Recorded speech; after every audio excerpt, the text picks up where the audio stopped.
Diego Zoo. My name is Annie Grace, and I'll be driving you guys around about 70% of our zoo for the next 35 to 40 minutes.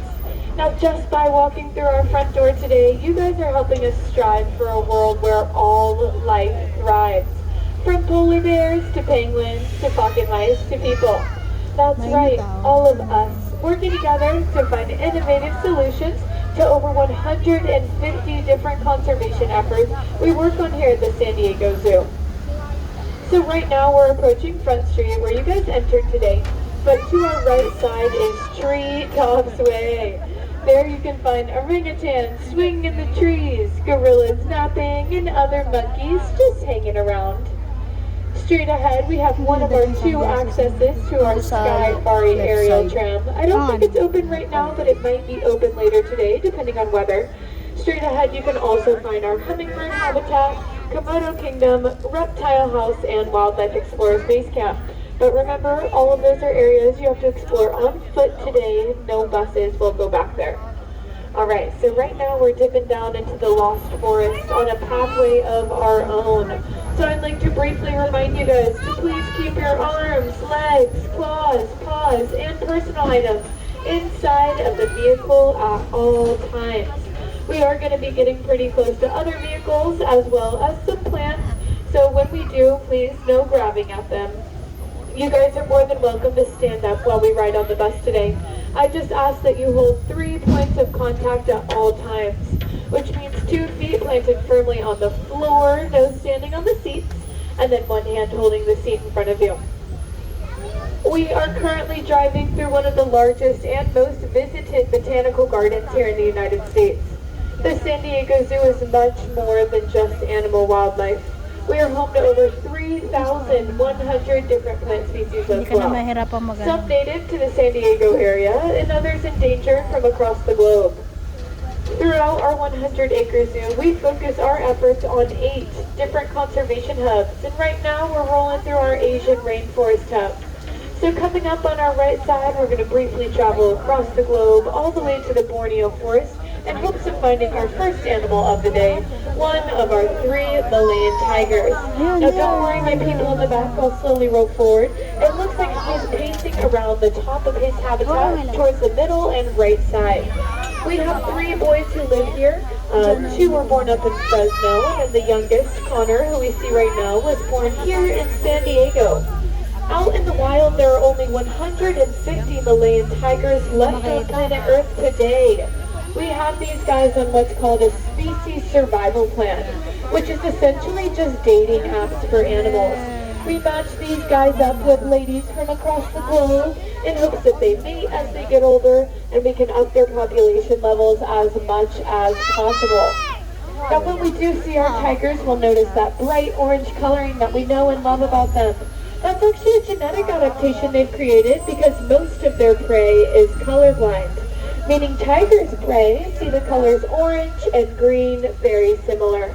So if tigers are stalking their prey through tall green grasses, they're not so easily spotted. I know we don't get to spend much time with our tigers because we're on a big hill on a big bus, but you guys can come back down Treetops Way later this afternoon and there will be an outlet called Tiger Trail. Here on our right side is our old hippo habitat. Our hippo mama and her daughter currently reside in the urban jungle, which we'll pass by in a few minutes. I'll give you guys some directions on how to head there on foot if you haven't been there already today. Here at the San Diego Zoo, some of our animals enjoy their solitude. They're more independent creatures, but others are more social species. Here on our right side is our first multi-species habitat of the day. Within this habitat live some swamp monkeys hanging out on those terraces in the center, and then down at the bottom we have their friends, the river otters. Each and every one of the swamp monkeys who live here were rescued from the bushmeat trade, where they were either being sold as pets, and sometimes unfortunately even as food from time to time. You can find them splashing around in that water with their friends the river otters on hot days in San Diego. And if you do want to see them from that glass area where other guests are, for the 3rd and final time, you can head down Treetops Way later this afternoon. If you guys grabbed a paper map when you were entering our zoo, here on our right side there's a red sign that says Map Location 15. Use those signs to help navigate your ways around our grounds today. But I gladly welcome you to our fabulous flamingo habitat here on our left side. We have two different types of flamingos who live here at the San Diego Zoo. Right now we're seeing the American flamingo, native to Central America and southern U.S. states like Florida. When you entered the zoo today, you might have seen a lighter, more baby pink flamingo that goes by the name the greater flamingo, native to Asia and Africa. Regardless of what type of flamingo they are, they all get their coloring based on their food source or their diet. They get that pink coloring from the shrimp they eat. On the right side of our bus, up in the sky, there's a big brown bridge called Eagle Trail. Within that habitat, on top of the boulder in the back, you can find the largest bird who lives here at the San Diego Zoo. He doesn't look that big from this angle, but he has a wingspan of 12 feet wide. That is our Andean condor, and 12 feet is about 4 feet wider than the width of the bus we're on currently. He's absolutely massive. This yellow sign here on our left side is very important to you guys. It's one of our 4 kangaroo bus stops. It's a hop-on, hop-off bus that's free to you when you enter a zoo today. Think of it as public transportation. There's 4 different stops throughout our grounds where you can catch the bus. But behind the kangaroo bus stop are our cormorant birds. These guys have extremely dense, heavy beaks which make them great diving birds.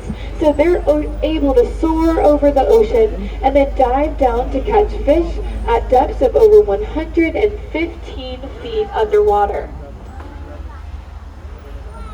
Alright, we'll let these people pass by. In front of our bus on the left side, there's a street going up a hill. That will take you to our animal hospital. In the 1980s, we had an orangutan born on grounds named Karen with a hole in her heart the size of a penny. She was the first animal in human history to undergo open heart surgery and survive. She is still alive today. You guys can go see her on Treetops Way, hanging out with the other orangutans. That's why we're called the world famous San Diego Zoo. Alright, as we ascend up this next hill, on the left side of our bus, through these trees, you'll catch some glimpses of the Cabrillo Bridge. That bridge was built in 1914 to commemorate the opening of the Panama Canal. Now, we held the Panama, California exhibition here in San Diego, and when it ended, our owner and founder, Harry Wegeforth, was walking through Balboa Park when he heard a lion roar. So he bravely headed towards that sound and found many of the animals that were at the exhibition abandoned in cages. But he was able to collect and rescue each and every one of the animals he found. And 2 years later, in October 1916, he opened the San Diego Zoo right here where it is today, meaning we are turning 107 years old this October. But through these pines on our right, we got another multi-species habitat. See if any of our bighorn antelope are out and about, or their friends, the zebras. Looks like they might be down in the corner. But let's keep our eyes peeled for teeny tiny little legs down in the dirt here. If you do see them, that is the smallest species of gazelle that resides on planet Earth. The Sphinx gazelle, some of my favorite, absolutely adorable. Looks like you can fit them in your pocket. But they coexist in that habitat with the kangaroo, another species of gazelle, just about double the size. It's getting warm here, but I do feel it getting chilly. It's because we're headed up Polar Hill. Once I come to a complete stop, feel free to stand up, look over the sides, and see if any of our polar bears are out and about this morning. We have 3 boys who live here and out in the wild and hunting on ice caps. They're able to smell their prey from about 3 or 4 miles away, and then when they dive down into the ocean to catch it, they can see about 20 meters down, which is pretty crazy because those waters are dark and cold. Out in the wild though, the ice caps that our polar bears live on are melting, and that is because our atmosphere is heating up. Every time we drive a car, it emits carbon dioxide into our atmosphere. So small ways that you and I can help minimize our personal carbon footprint would be by riding in public transportation, just like they're doing right now. They filled this bus up all the way. There should be about 98 of us on board. Oh, there. No, come out. Ayun na, tago na. Ba't na lang nakita ko? Alright, so as you can see, our polar bears are usually moving and grooving on that far left side. So the best way to see them is actually on foot by going into their habitats. Well, not into, but nearby, from the viewing area. We just saw one of the smallest species of gazelle on Earth, and these next two habitats on our right live one of the most rare. These are our bontebok, and in the 1930s there were only 13 left on planet Earth. A South African farmer collected them all, and he put them in a fence in his backyard. And now you can find over 3,000 bontebok in the wild. I think that really shows you guys how big of a difference one small decision can truly make. Hanging out in the front left corner of this next grassy habitat, we have our gerenuk. Now, in the Somali language, gerenuk loosely translates to giraffe neck. These guys are known for standing on their hind legs at about 7 feet tall and browsing rather than grazing for food. Last but not least, what looks like a warthog we may see in Africa are actually native to the country of Peru.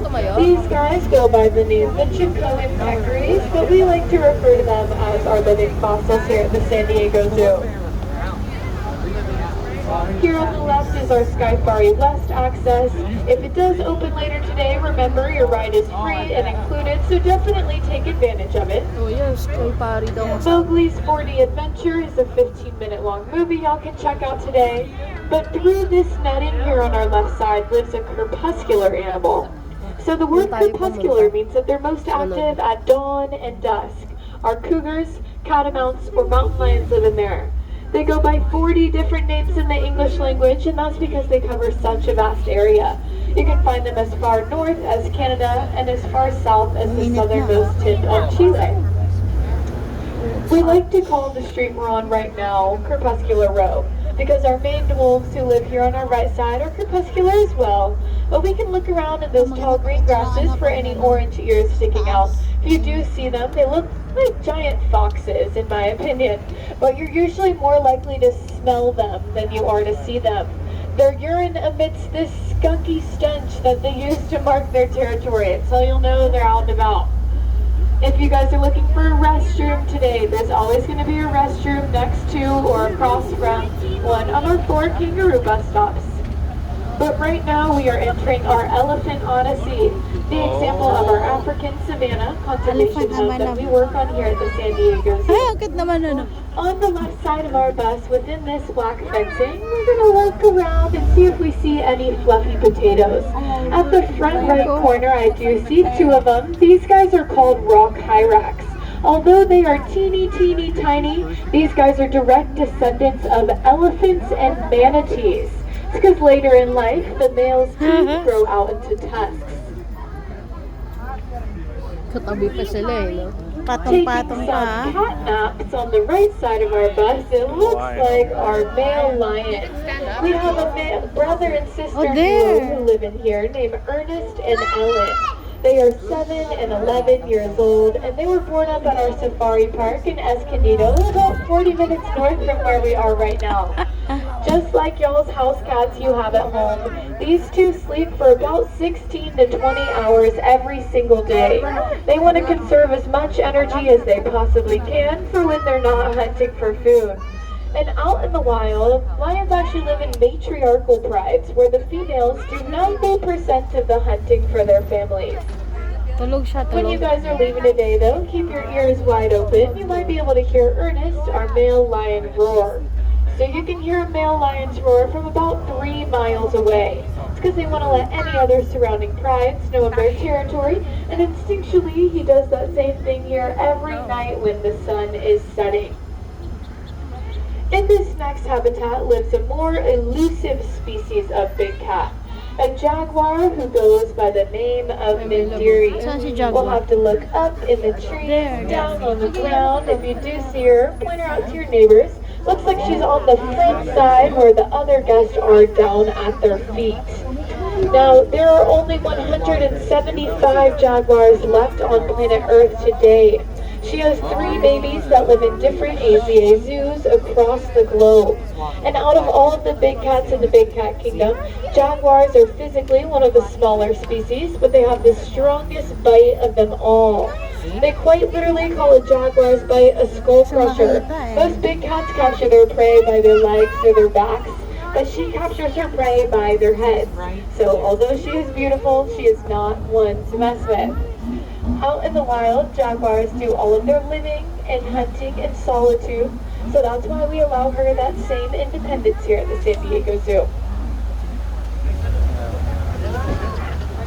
I'm going to briefly travel to South America in hopes of finding the world's largest rodent, the capybara, and their 4 cappy babies they had 2 weeks ago.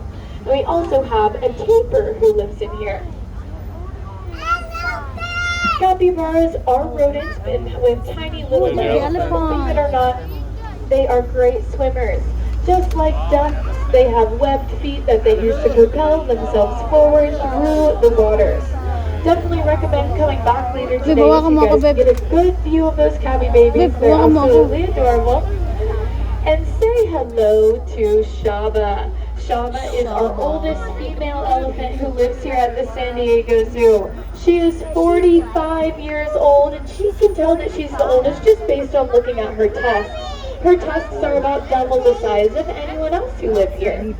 Now, while our lions are sleeping for 16 hours a day, our elephants forage for food for 16 hours a day.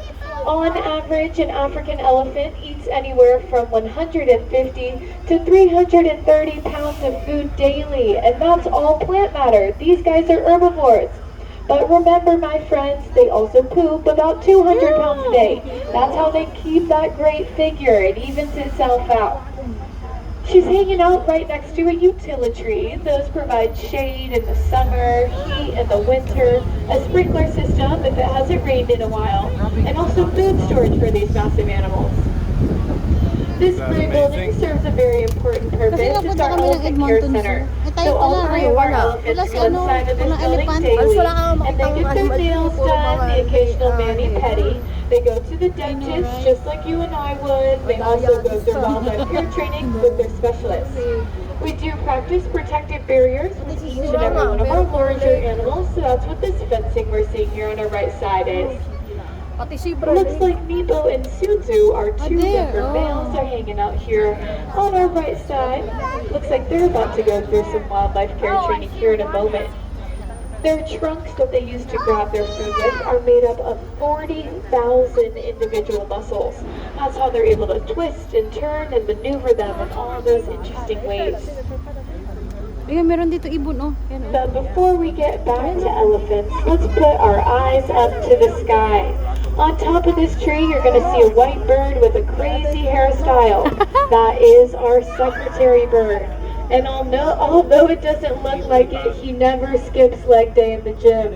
They capture their prey with their talons and then stomp on it until it's a mashed potato-like texture and then swallow their prey whole. Now, they mostly eat smaller rodents and snakes, but I still think it's kind of funny. And in the back left corner of their habitat, you can see the nest that he's trying to build for the female who lives in there. She's a few years older and not super interested, but he is putting in the effort. So, fingers crossed, hopefully she notices that things turn around here in the future. If you guys come back by our elephant habitat later today and you're not on a big loud bus, just stand by them quietly and you'll notice why they get the nickname the silent walkers. So the bottoms of their feet are very flat, but the bone structure within an elephant's foot act as if they're walking around on their tippy toes all the time. We got a bus full of world travelers today. Let's go to the Sahara and see if any of our dromedary or one-humped camels are out. Looks like just our donkeys this afternoon. This is Cabrillo and Balboa. They were introduced to this habitat a few weeks ago now. Our camels don't really mind them, but our elephants don't love the sounds the camels make. It's definitely things we're getting adjusted to. If you do see our camels later today, we have a pair of twin sisters that are about 7 years old. They're lots of fun to watch trot around. Here at the San Diego Zoo, though, we're very passionate about our conservation efforts, Nandun yung one kamo. of which hits very close to home. So once again, let's put our eyes to the sky, and on top of this decaying tree in the center of this habitat, you'll see a big bird with a bald head. Now these are our California condor brothers. In the 1970s, there were only 22 California condors left on planet Earth. That's less people than are on the bottom level of this bus right now. Now, San Diego Zoo Wildlife Alliance collected them all and put them in a space where they could mate and breed. And over the past 50 years, their population levels have rose from 22 to over 600. You can find these guys in Baja, Mexico, flying over the Grand Canyon, and then here in Southern California. The reason why their population levels were dwindling so quickly is because farmers introduced the use of pesticides, and they were eating foods covered in these pesticides, and it would defertilize their eggs as well as making their eggshells very soft or rubber-like, so they're unable to hatch. Here on our right side is kangaroo bus stop number 4, as well as our by-foot access back into our elephant odyssey. If you plan on heading back in there this afternoon, I definitely recommend it.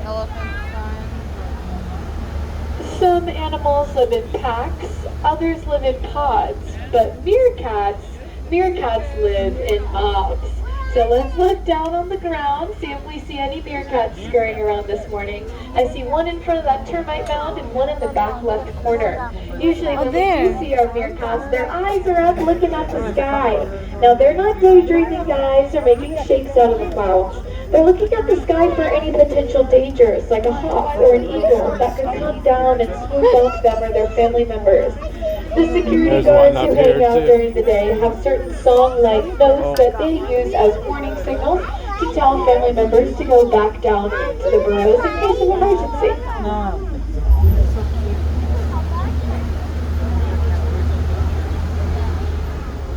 Right now we are entering our African Kopi conservation hub that we work on here at the San Diego Zoo.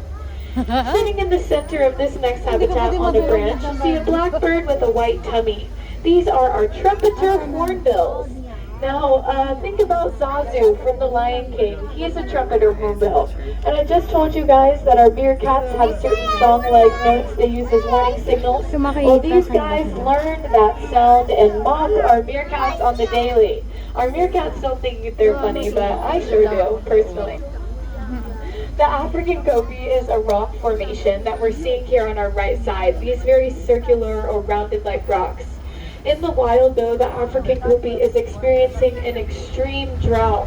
So all of these plants we're seeing here on our right side are native to the Kopi, but were brought to us through seed-saving efforts. We wanted to up their population levels as much as we possibly could because, yes, believe it or not, plants can go extinct too.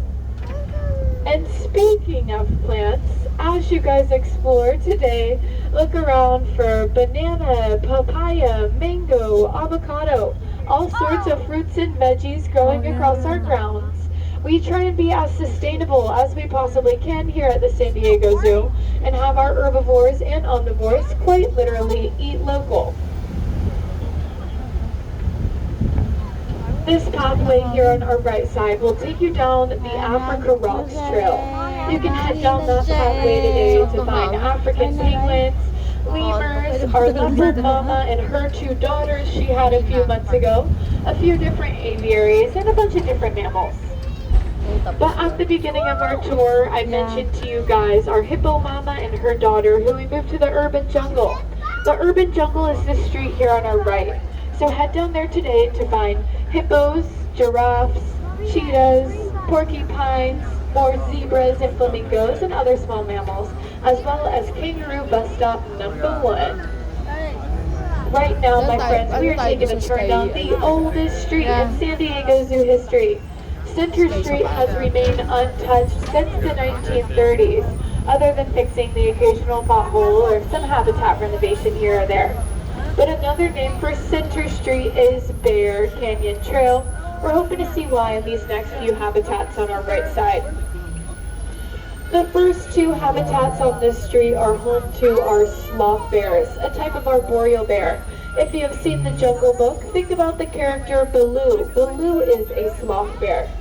We have a male and female who live in here together, but remember, my friends, if you pass by a habitat today and you don't see a specific animal, remember that all of our animals here have their own little apartment that they can escape to throughout the afternoon when they need some alone time, just like us humans do. But let's keep it rolling to Yellowstone National Park, where I used to work as a hiking and camping tour guide in hopes of finding our grizzly brothers, Scout and Montana. Here's one in the center of this first habitat, and then one in the front of this next one. We'll slowly roll forward so everyone gets to see both. Scout and Montana are 14 years old and were brought to us 13 years ago from Yellowstone because their mama was teaching them to hunt for food in human-populated areas. Now, not only was that unsafe for us, it was unsafe for them as well. Grizzly bears average in size anywhere from 250 to 2,000 pounds. And before going into hibernation, they eat enough food to where they double in body weight. Grizzly bears right below their neck have that very large distinct hump that we use to identify them as grizzlies. If we can think about what the California state flag looks like though, there's a grizzly bear directly in the center. Unfortunately, the last time a grizzly was spotted in California was 1954. If you'd want to see a grizzly in the wild, you have to head places like Idaho, Wyoming, or Montana, where he got his name. Their claws on average are the size of you and I's fingers alone. So maybe not someone you'd want to see out in the wild, maybe from a very safe distance. Anyways, keep it moving. Let's try and find a newly famous species of bear. And you're like, AG, what do you mean famous? Well, she's famous to me because she just had 2 babies on December 12th. This is our Andean bear. Oh, there. Just like our sloth bears who live up top, Andean bears are arboreal bears as well. She goes by the nickname the spectacle bear because the white around their eyes looks like they're wearing glasses from time to time. Andean bears in the wild, though, are experiencing extreme levels of habitat loss due to deforestation. Small ways that you and I can help this bear species is if any of us are coffee drinkers, we can start purchasing something called shade-grown coffee, which means coffee grown within forests, so these guys don't lose their habitat. They also go by the nickname the engineers of bear species, because out in the wild, they climb up to the tops of trees, and while doing so, they break off branches. They take those branches with them and then build little couches for themselves that they sit on for about 3 days at a time while they wait for fruit to ripen.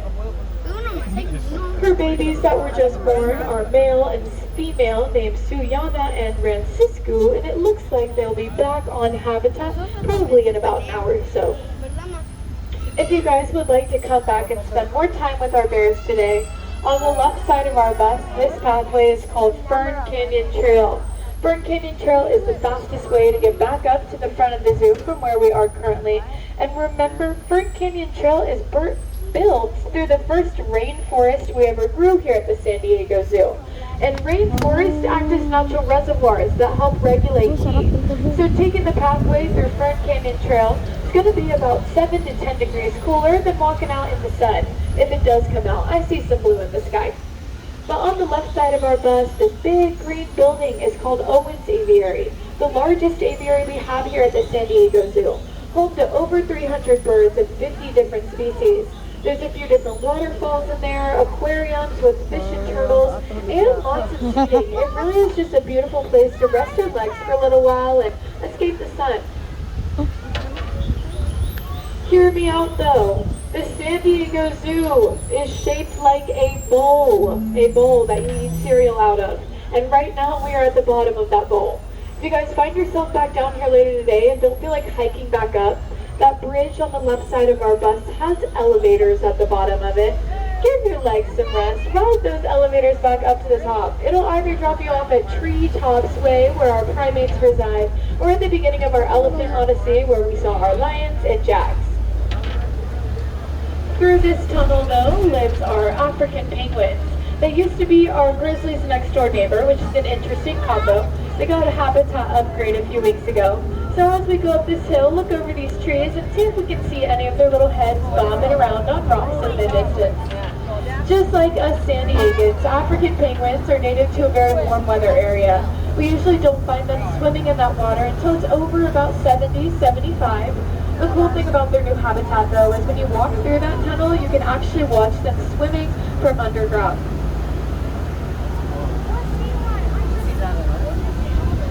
On the left side of our bus, down on the ground, is the Africa Rock stage.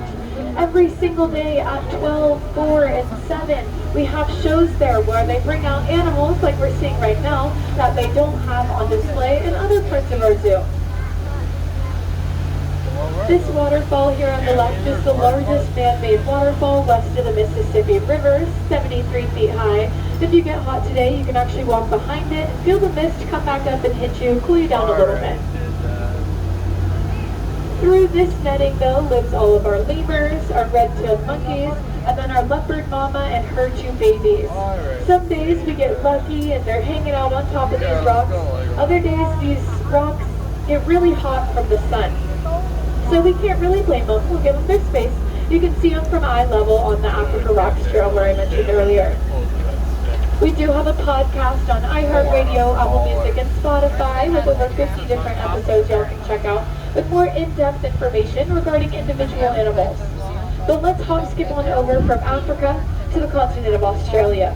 On the right side of our bus, for the next, let's say 50 or so yards, let's look close to the trees for little gray fur balls. Now if you do see them, it's a koala. If a koala has a habitat to itself, it's probably a male. They're known to be territorial and a little bit feisty from time to time. If they're together in groups, it's probably females, and they're joeys. More often than not, though, when we see a koala, their little bums are on a branch. That's because koalas sleep for 20 to 22 hours daily. The reason they sleep so much is because of their diet. They eat only eucalyptus, which is very, very low in calories. Just like kangaroos, though, koalas are marsupials, meaning they spend the first 6 months of their lives inside of their mama's pouch. And when the joeys are making the transition from drinking only their mama's milk to eating only eucalyptus, the mama koala creates a food mixture for her baby called pap.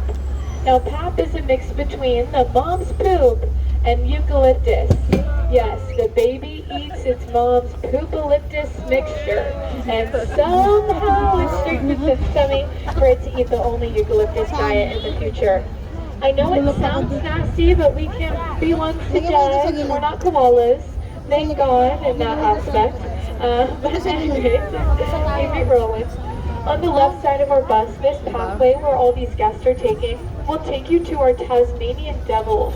Only 3 zoos on the North American continent have Tasmanian devils, so if you'd like to see them today, when you get off the bus, turn left, you'll find them in about a minute's walk.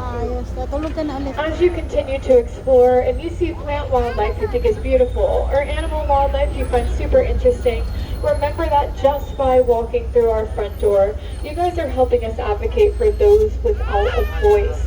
There are small things we can do daily, whether that be using reusable bags, taking shorter showers, or public transportation.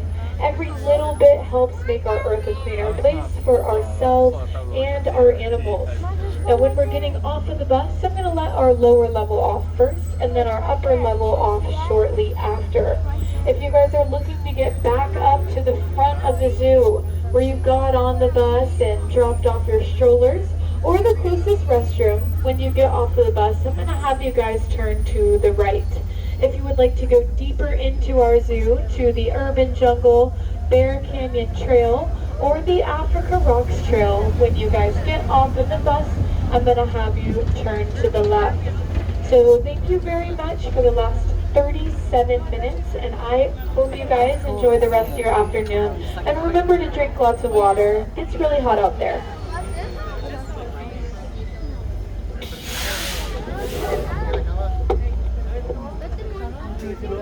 Bab, pus na nakatulog ka na. Nakaidip lang ako. Wala. Kumusta ang nap mo? Nakakaantok. What?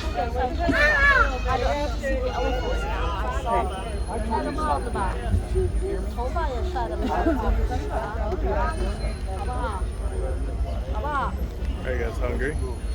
Yes. Me too. They're hungry.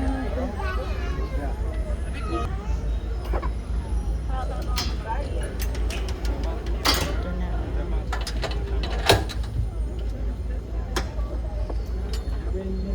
Mas muna tayo.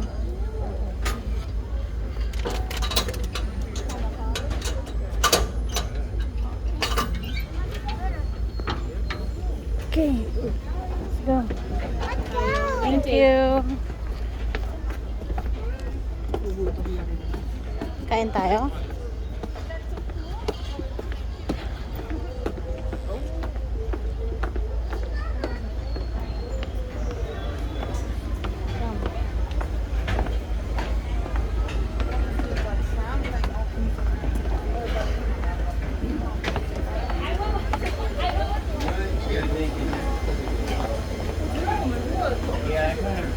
This is snap number 6. Saan tayo?